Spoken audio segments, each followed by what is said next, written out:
മൂന്നാം മോദി സർക്കാർ വൈകിട്ട് 7:15 രാഷ്ട്രപതി ഭവനിൽ സത്യപ്രതിജ്ഞ ചെയ്ത് അധികാരമേൽക്കും. വിപുലമായ ചടങ്ങിൽ പ്രധാനമന്ത്രി നരേന്ദ്രമോദിക്കൊപ്പം 30ഓളം മന്ത്രിമാർ കൂടി സത്യപ്രതിജ്ഞ ചെയ്യുമെന്നാണ് സൂചന.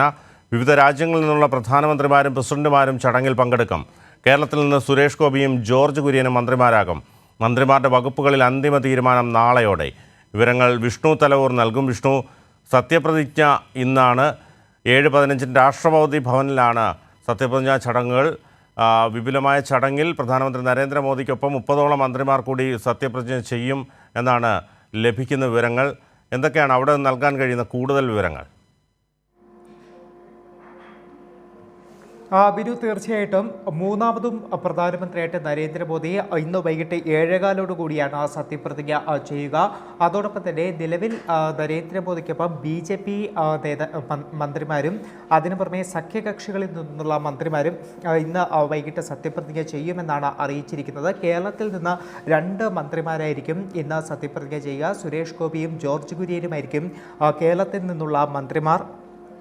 ഇതിനു പുറമെ മറ്റ് രണ്ടാം മോദി സർക്കാരിലെ പ്രധാനപ്പെട്ട നേതാക്കളൊക്കെ തന്നെ മന്ത്രിസ്ഥാനങ്ങളിലേക്ക് വരുന്നുണ്ട്. അതിൽ പ്രധാനമെന്ന് പറയുന്നത് രാജ്നാഥ് സിംഗ്, നിതിൻ ഗഡ്കരി, അമിത്ഷാ, നിർമ്മല സീതാരാമൻ ഉൾപ്പെടെയുള്ളവരാണ്. അത്തരത്തിൽ രണ്ടാം സർക്കാരിൽ നിന്ന് മൂന്നാം സർക്കാരിലേക്കും അധികാരത്തിൽ വരുന്നത് അശ്വിനി വൈഷ്ണവ്, പീയൂഷ് ഗോയൽ, മൻസുഖ് മാണ്ഡവ്യ, അർജുൻ റാം മെഹ്വാൾ തുടങ്ങിയവരും ഇത്തരത്തിൽ മന്ത്രിസ്ഥാനത്തേക്ക് വരുന്നുണ്ട്. ഏതായാലും വലിയ തലത്തിലുള്ള ആഘോഷം തന്നെയാണ് BJP ഈ ഒരു ഘട്ടത്തിൽ സത്യപ്രതിജ്ഞാ ചടങ്ങിനെ മാറ്റിയെടുക്കുന്നത്. ഇതിനു പുറമെ നിലവിലത്തെ ഒരു സാഹചര്യത്തിൽ തുടക്കത്തിൽ തന്നെ ഈ മന്ത്രിസഭ രൂപീകരണത്തിലൊക്കെ തന്നെ ചില പ്രശ്നങ്ങൾ ഈ NDA സഖ്യത്തിനകത്ത് രൂപപ്പെട്ട് കഴിഞ്ഞിട്ടുണ്ട്. അതായത് NCP വലിയൊരു അതൃപ്തിയുമായി ഇപ്പോൾ രംഗത്ത് വന്നിട്ടുണ്ട്. NCPക്ക് കൃത്യമായിട്ടൊരു മന്ത്രിസ്ഥാനം വേണമെന്ന ആവശ്യമാണ് അജിത് പവാർ പക്ഷം മുന്നോട്ട് വയ്ക്കുന്നത്.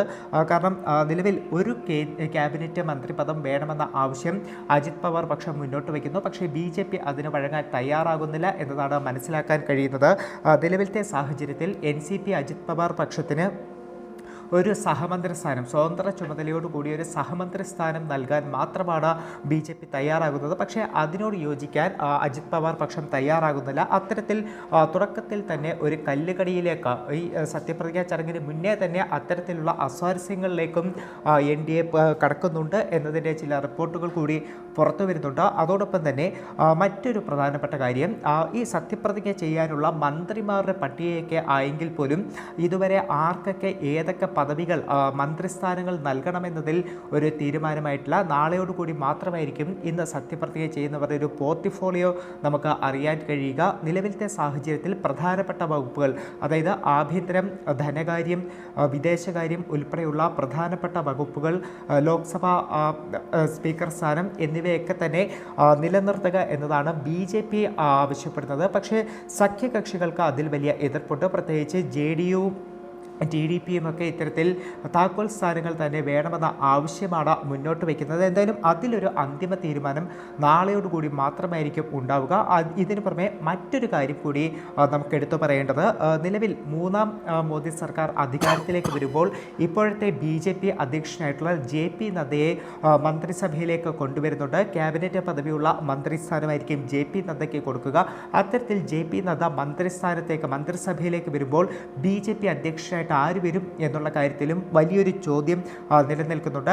ഇന്ന് രാവിലെ മുതൽ അത്തരം നടന്ന ചർച്ചകളിൽ ശിവരാജ് സിംഗ് ചൗഹാന്റെ പേര് ഉയർന്നു കേട്ടിരുന്നു. പക്ഷേ നിലവിൽ ശിവരാജ് സിംഗ് ചൗഹാൻ മന്ത്രിസഭയിൽ ഉണ്ടാകും എന്ന് തന്നെയാണ് അറിയിച്ചിരിക്കുന്നത്. അത്തരത്തിൽ ശിവരാജ് സിംഗ് ചൗഹാൻ മന്ത്രിസഭയിലേക്ക് പോവുകയാണെങ്കിൽ JP നദ്ദയ്ക്ക് പകരം BJP അധ്യക്ഷനായിട്ട് ആര് വരുമെന്നുള്ള ഒരു ചോദ്യം കൂടി ഉയർന്നു വരുന്നുണ്ട്. അതിനു പുറമെ അമിത്ഷായ്ക്ക് വീണ്ടും മന്ത്രിസഭയിൽ ഉൾപ്പെടുത്തുകയാണെങ്കിൽ ഏത് വകുപ്പ് നൽകുമെന്ന കാര്യത്തിലും പലതരത്തിലുള്ള അഭ്യൂഹങ്ങൾ ഉയർന്നു വരുന്നുണ്ട്. കാരണം കഴിഞ്ഞ രണ്ടാം മോദി സർക്കാരിൽ അമിത്ഷാ കൈകാര്യം ചെയ്തത് ആഭ്യന്തര വകുപ്പാണ്. പക്ഷേ മൂന്നാം മന്ത്രിസഭയിലേക്ക് വരുമ്പോൾ അത്തരത്തിൽ ആഭ്യന്തര വകുപ്പ് അമിത്ഷായ്ക്ക് നൽകുന്നതിൽ ഘടകകക്ഷികളുണ്ട്. പ്രത്യേകിച്ച് ചന്ദ്രബാബു നായിഡു ഉൾപ്പെടെയുള്ളവർക്ക് വലിയ എതിർപ്പ് നിലനിൽക്കുന്നുണ്ട്. അതുകൊണ്ട് തന്നെ അമിത്ഷായുടെ വകുപ്പ് ഏതായിരിക്കും എന്ന കാര്യത്തിലും വലിയ അഭ്യൂഹങ്ങളൊക്കെ തന്നെ ഉയർന്നു വരുന്നുണ്ട്. നിർമ്മല സീതാരാമൻ വകുപ്പായാലും രാജ്നാഥ് സിംഗിൻ്റെ വകുപ്പായാലും ഇതൊക്കെ തന്നെ ഏതായിരിക്കും ഇവർക്കൊക്കെ നൽകുന്ന വകുപ്പുകൾ എന്ന കാര്യത്തിലും വലിയ തലത്തിലുള്ള അഭ്യൂഹങ്ങൾ അല്ലെങ്കിൽ അനിശ്ചിതത്വം ഇപ്പോഴും BJPക്കകത്ത് അല്ലെങ്കിൽ NDAക്കകത്ത് നിലനിൽക്കുന്നുണ്ട്. ഇവരൊക്കെ രണ്ടാം മോദി സർക്കാരിൽ പ്രധാനപ്പെട്ട വകുപ്പുകളാണ് ഇവരൊക്കെ തന്നെ കൈകാര്യം ചെയ്തത്. നിർമ്മല സീതാരാമൻ ആദ്യത്തെ മോദി സർക്കാർ ഒന്നാം മോദി സർക്കാരിൽ പ്രതിരോധ വകുപ്പാണ് കൈകാര്യം ചെയ്തതെങ്കിൽ രണ്ടാം മോദി സർക്കാരിലാണ് ഈ ഒരു ധനകാര്യത്തിലേക്ക് നിർമ്മല സീതാരാമൻ എത്തുന്നത്. അതോടൊപ്പം തന്നെ രാജ്നാഥ് സിംഗ് കഴിഞ്ഞ രണ്ടാം മോദി സർക്കാരിൽ ഈ ഒരു പ്രതിരോധ വകുപ്പ് കൈകാര്യം ചെയ്ത മന്ത്രിയാണ്. നിതിൻ ഗഡ്കരി ഉപരിതല ഗതാഗത വകുപ്പ് മന്ത്രിയായിരുന്നു. അപ്പോൾ ഇവർക്കൊക്കെയുള്ള വകുപ്പുകൾ പോർട്ട്ഫോളിയോ ഏതാണ് എന്നുള്ള കാര്യത്തിലും വലിയ തലത്തിലുള്ള ഒരു സസ്പെൻസ് തന്നെ ഈ ഒരു ഘട്ടത്തിലും, അതായത് സത്യപ്രതിജ്ഞ ചെയ്യാൻ പോകുന്ന അവസാന നിമിഷത്തിലും നിലനിൽക്കുന്നുണ്ട്. ഈ സസ്പെൻസുകൾ നിലനിൽക്കുമ്പോൾ തന്നെയാണ് പാർട്ടിക്കകത്ത് NDAക്കകത്തും ഞാൻ നേരത്തെ തുടക്കത്തിൽ പറഞ്ഞതുപോലെ NCPയുടെ ഭാഗത്തുനിന്നും വലിയൊരു അതിർത്തി ഉണ്ടാകുന്നു, കല്ലുകടി ഉണ്ടാകുന്ന സാഹചര്യം കൂടിയുള്ളത്. ബിനു, വിഷ്ണു, മൂന്നാം മോദി സർക്കാരിന് കാര്യങ്ങൾ അത്ര ശുഭകരമല്ല എന്ന് തന്നെ പറയേണ്ടി വരും. കാരണം ഒരു വശത്ത് ഘടകകക്ഷികളുടെ സമ്മർദ്ദം, അതോടൊപ്പം തന്നെ പലരുടെയും വകുപ്പുകളിൽ വരുന്ന മാറ്റങ്ങൾ, ഇതൊക്കെ തന്നെ ഈ മൂന്നാം മോദി സർക്കാരിന് കല്ലുകടി ആകുമെന്നുള്ള കാര്യത്തിൽ തർക്കമില്ല. ഏതായാലും ആദ്യഘട്ടത്തിലുള്ള ഈ സത്യപ്രതിജ്ഞയ്ക്ക് ശേഷമായിരിക്കും കൂടുതൽ പ്രതിസന്ധി BJPയെ സംബന്ധിച്ചിടത്തോളം, NDAയെ സംബന്ധിച്ചിടത്തോളം സൃഷ്ടിക്കാനുള്ള സാധ്യതകൾ കാണുന്നത്. അതിനെക്കുറിച്ചുകൂടി ബിനു, തീർച്ചയായിട്ടും ഇത്തരത്തിൽ ഒരു സഖ്യകക്ഷികളുടെ സമ്മർദ്ദങ്ങൾക്ക് വഴങ്ങി ഒരു സർക്കാർ രൂപീകരിച്ചുകൊണ്ട് മുന്നോട്ട് പോവുകയും അത്തരത്തിൽ സത്യപ്രതിജ്ഞ ചെയ്ത് അധികാരം ഏറ്റെടുത്താൽ പോലും മോദി സർക്കാരിനെ സംബന്ധിച്ച് BJPയെ സംബന്ധിച്ച് മുന്നോട്ട് പോക്ക് അത്ര ശുഭകരമായിരിക്കില്ല എന്ന് തന്നെയാണ് പുറത്തു വരുന്ന റിപ്പോർട്ടുകൾ. പ്രത്യേകിച്ച് ഈ ഒരു സഖ്യകക്ഷികൾ, അത് നിതീഷ് കുമാറിൻ്റെ JDU ആയാലും ചന്ദ്രബാബു നായിഡുവിൻ്റെ TDP ആയാലും ഇവരൊക്കെ തന്നെ അവരുടെ നിലപാടുകളിൽ ഒരു വിട്ടുവീഴ്ച ചെയ്യാൻ തയ്യാറാകുന്നില്ല. താക്കോൽ സ്ഥാനങ്ങൾ തന്നെ വേണമെന്ന നിലപാട് മുന്നോട്ട് വയ്ക്കുന്നുണ്ട്. ചന്ദ്രബാബു നായിഡു തുടക്കം മുതൽ തന്നെ ലോക്സഭാ സ്പീക്കർ സ്ഥാനം ആവശ്യപ്പെട്ടിരുന്നു. പക്ഷേ നിലവിൽ TDPയിൽ നിന്ന് 2 പേർ മാത്രമായിരിക്കും ഇന്ന് സത്യപ്രതിജ്ഞ ചെയ്യുക. അതിൽ നേരത്തെ തന്നെ TDP ലോക്സഭാ സ്പീക്കർ സ്ഥാനത്തേക്ക് പരിഗണിച്ചിരുന്ന റാം മോഹൻ നായിഡു, അദ്ദേഹത്തിന് ക്യാബിനറ്റ് പദവിയായിരിക്കും നൽകുക എന്നതാണ് അറിയാൻ സാധിക്കുന്നത്. അതായത് TDPക്ക് ലോക്സഭാ സ്പീക്കർ സ്ഥാനം നൽകില്ല. ലോക്സഭാ സ്പീക്കർ സ്ഥാനം BJP തന്നെ ഇനിയും കയ്യിൽ വയ്ക്കാനായിട്ടുള്ള തീരുമാനമാണ് അവരുടെ ഭാഗത്തുനിന്നും ഉണ്ടാകുന്നത്. അപ്പോൾ വരുന്ന മുന്നോട്ട് പോകുന്ന സമയങ്ങളിൽ ഇതൊക്കെ തന്നെ ഈ സഖ്യകക്ഷികൾക്കിടയിൽ വലിയ തലത്തിലുള്ള പ്രശ്നങ്ങൾ അല്ലെങ്കിൽ അതൃപ്തികളിലേക്ക് കാര്യങ്ങൾ നയിക്കും എന്നതിൽ യാതൊരു വിധത്തിലുള്ള സംശയം വേണ്ട. പ്രത്യേകിച്ച് നിതീഷ് കുമാർക്ക് ഏത് നിമിഷവും കാലുമാറാൻ കഴിയുന്ന നേതാക്കളാണ്. അത്തരത്തിൽ കാലുമാറുന്നതിൽ ഒരു പ്രശ്നവുമില്ലാത്തൊരു നേതാവാണ് നിതീഷ് കുമാർ. അപ്പോൾ അത്തരം നേതാക്കളെ കൂടെ കൂട്ടിക്കൊണ്ട് മുന്നോട്ട് പോകുന്നത് BJPക്ക് വലിയ ഒരു പ്രതിസന്ധി തന്നെയാണ്. അതായത് മൂന്നാം മോദി സർക്കാർ ഒരു സ്റ്റേബിളായി മുന്നോട്ട് പോകുന്നതിൽ വലിയ തലത്തിലുള്ള പ്രതിസന്ധി നേരിടുന്നു എന്ന് തന്നെ നമുക്ക് പറയേണ്ടി വരും. അതിൻ്റെ ഒരു ഉദാഹരണം കൂടിയാണ് ഞാൻ തുടക്കത്തിൽ ചൂണ്ടിക്കാട്ടിയ. ഇതിനോടകം തന്നെ NCP അജിത് പവാർ പക്ഷം വലിയ അതൃപ്തിയുമായി ഈ സത്യപ്രതിജ്ഞയ്ക്ക് നിമിഷങ്ങൾ അല്ലെങ്കിൽ മണിക്കൂർ മാത്രം ബാക്കി നിൽക്കെ ഈ അതൃപ്തിയുമായി രംഗത്ത് വന്നത് തന്നെയാണ് അതിൻ്റെ ഏറ്റവും വലിയൊരു ഉദാഹരണം. ബിനു, വിഷ്ണു, ഇപ്പോൾ കേരളത്തിലേക്ക് വന്നാൽ പോലും അതൃപ്തരുടെ ഒരു നീണ്ട നിര തന്നെ കേരളത്തിലുമുണ്ട്. നമുക്കറിയാം V മുരളീധരൻ, ശോഭാ സുരേന്ദ്രൻ, രാജീവ് ചന്ദ്രശേഖർ അടക്കം ഇവരൊക്കെ തന്നെ വലിയ പ്രതീക്ഷ വെച്ച് പുലർത്തിയവരായിരുന്നു. സുരേഷ് ഗോപി ആദ്യഘട്ടത്തിൽ മന്ത്രിസ്ഥാനം വേണ്ട എന്ന് പറഞ്ഞിരുന്നു. അതോടൊപ്പം തന്നെ ശോഭാ സുരേന്ദ്രൻ അല്ലെങ്കിൽ V മുരളീധരൻ, രാജീവ് ചന്ദ്രശേഖർ അടക്കം അതൃപ്തിയിലാണ്. ജോർജ് കുര്യനെ ഇപ്പോൾ മന്ത്രിസഭയിലേക്ക് കൊണ്ടുവരുന്നു. അത്തരത്തിൽ കേരളത്തിൽ വന്നാൽ കേരളത്തിലും വലിയൊരു BJPയിൽ വലിയൊരു പടലപ്പിണക്കങ്ങൾക്ക് സാധ്യത ഉണ്ടാകുന്ന വിധത്തിലുള്ള ഒരു തെരഞ്ഞെടുപ്പല്ലേ, അതായത് മന്ത്രി തെരഞ്ഞെടുത്ത ആ ഒരു നടപടിയെ കാണേണ്ടത്?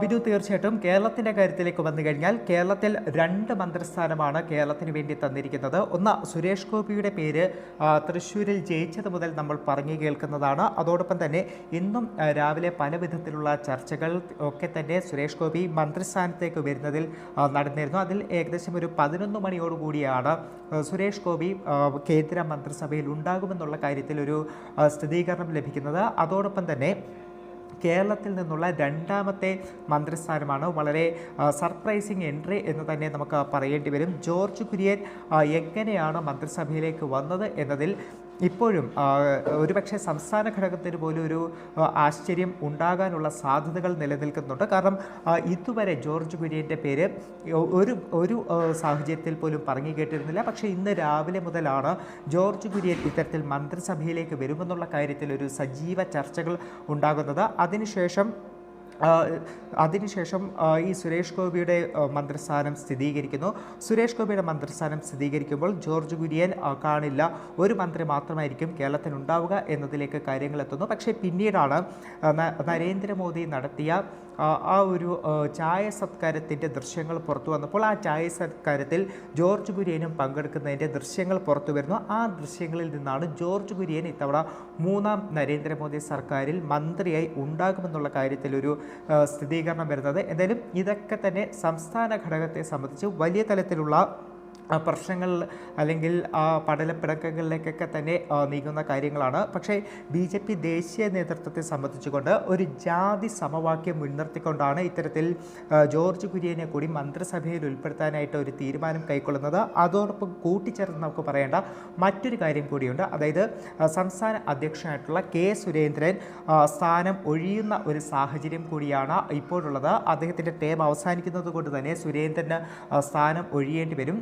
പിന്നീട് ആരായിരിക്കും സംസ്ഥാന അധ്യക്ഷ പദവിയിലേക്ക് എത്തുക എന്നതിലും ചില ചർച്ചകൾ ദില്ലിയിൽ പുരോഗമിച്ചിരുന്നു. കഴിഞ്ഞ ദിവസം ശോഭാ സുരേന്ദ്രനെ ദേശീയ നേതൃത്വം ദില്ലിയിലേക്ക് വിളിപ്പിച്ചൊരു സാഹചര്യമുണ്ട്. അപ്പോൾ ഈ സുരേഷ് ഗോപിക്ക് പുറമെ ജോർജ് കുര്യനെ മന്ത്രിസഭയിലേക്ക് കൊണ്ടുവരിക, അത്തരത്തിൽ ഒരു ജാതി സമവാക്യം പ്രത്യേകിച്ച് ന്യൂനപക്ഷ വോട്ടുകൾ അല്ലെങ്കിൽ ന്യൂനപക്ഷ വോട്ട് ബാങ്ക് ലക്ഷ്യം വെച്ചുകൊണ്ട് അദ്ദേഹത്തെ മന്ത്രിസഭയിലേക്ക് കൊണ്ടുവരിക, അതോടൊപ്പം തന്നെ ശോഭാ സുരേന്ദ്രനെ BJPയുടെ അധ്യക്ഷ സ്ഥാനത്തേക്ക് സംസ്ഥാന അധ്യക്ഷ സ്ഥാനത്തേക്ക് കൊണ്ടുവരിക, അത്തരത്തിൽ ഒരു വോട്ട് ബാങ്ക് കൂടി ലക്ഷ്യം വെച്ചുകൊണ്ടുള്ള നീക്കമാണ് കേരളത്തെ സംബന്ധിച്ച് BJP ദേശീയ നേതൃത്വം ഈ ഒരു ഘട്ടത്തിൽ നടത്തുന്നത്. അത് ഒരുപക്ഷെ സംസ്ഥാന തലത്തിൽ വലിയ തലത്തിലുള്ള പൊട്ടിത്തെറികളിലേക്ക് വരെ നീങ്ങാൻ സാധ്യതയുള്ള സാഹചര്യമാണ്. കാരണം അത്തരത്തിൽ ശോഭാ സുരേന്ദ്രൻ അധ്യക്ഷ പദവിയിലേക്ക് വരുന്ന സാഹചര്യം ഉണ്ടായിക്കഴിഞ്ഞാൽ മറുവശത്ത് ഇപ്പോൾ പുറത്തേക്ക് പോകുന്ന K. സുരേന്ദ്രനായാലും അതോടൊപ്പം തന്നെ V. മുരളീധര പക്ഷമായാൽ തന്നെ വലിയ ഒരു അതൃപ്തിയായിരിക്കും ഉണ്ടാവുക.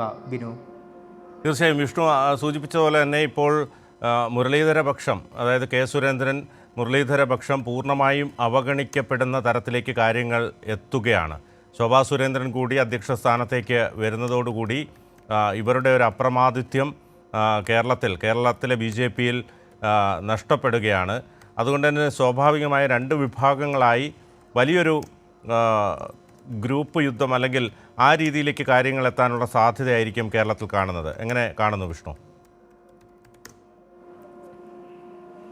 ബിനു, തീർച്ചയായിട്ടും കേരളത്തെ സംബന്ധിച്ച് അത്തരത്തിൽ തന്നെയായിരിക്കും BJPക്കകത്തെ നീക്കങ്ങൾ ഇനി നടക്കുക. കാരണം കഴിഞ്ഞ കുറച്ച് നാളുകളായി തന്നെ V. മുരളീധര പക്ഷവും കൃഷ്ണദാസ് പക്ഷവും തമ്മിൽ വലിയ തലത്തിലുള്ള പ്രശ്നങ്ങൾ കേരളത്തിനകത്ത് നിലനിൽക്കുന്നുണ്ട്. അതിൽ പലപ്പോഴും കൃഷ്ണദാസ് പക്ഷത്തിൻ്റെ പല ആവശ്യങ്ങളും മറികടന്നുകൊണ്ട് K. സുരേന്ദ്രന് വേണ്ടി V. മുരളീധരൻ ദേശീയ തലത്തിൽ ഇടപെടുന്നു. അത്തരത്തിൽ ഇവരുടെ കൃഷ്ണദാസ് പക്ഷത്തെ അടിച്ചമർത്തുന്ന തലത്തിലേക്ക് മുരളീധര പക്ഷവും K. സുരേന്ദ്രനും പോകുന്നു എന്നതടക്കമുള്ള വലിയ പ്രശ്നങ്ങൾ അല്ലെങ്കിൽ പടലപ്പിണക്കങ്ങൾ തന്നെയാണ് കേരളത്തിൽ ഇതുവരെ നിലനിന്നിരുന്നത്. ആ ഒരു സാഹചര്യത്തിലാണ് മുരളീധര പക്ഷത്തിന് മുകളിലേക്ക് ഒരുപക്ഷെ ശോഭാ സുരേന്ദ്രൻ കൂടി വരുന്ന സംസ്ഥാന അധ്യക്ഷ പദവി ഏറ്റെടുത്തുകൊണ്ട് ശോഭാ സുരേന്ദ്രൻ വരുന്ന ഒരു സാഹചര്യം കൂടി ഉണ്ടാകുന്നത്. അത്തരമൊരു സാഹചര്യം ഉണ്ടായിക്കഴിഞ്ഞാൽ ഒരു വശത്ത് മന്ത്രിസ്ഥാനം ഈ ഒരു മുരളീധര പക്ഷത്തിന് ലഭിക്കാതെ പോകുന്നു. കഴിഞ്ഞ രണ്ടാം മോദി സർക്കാരിൽ സഹമന്ത്രിയായി അതും വിദേശകാര്യ സഹമന്ത്രിയായിട്ടാണ് V. മുരളീധരൻ പ്രവർത്തിച്ചത്. അദ്ദേഹത്തിന് ഒരു മന്ത്രിസ്ഥാനം കിട്ടാതെ പോകുന്ന ഒരു സാഹചര്യം, അതായത് മുരളീധര പക്ഷം കൂടുതൽ ദുർബലമാകുന്ന ഒരു സാഹചര്യത്തിലേക്കായിരിക്കും കേരളത്തിൽ കാര്യങ്ങൾ. തീർച്ചയായും വ്യക്തമാണ്. വിഷ്ണുവാണ് വിശദമായ റിപ്പോർട്ട് നൽകിയത്.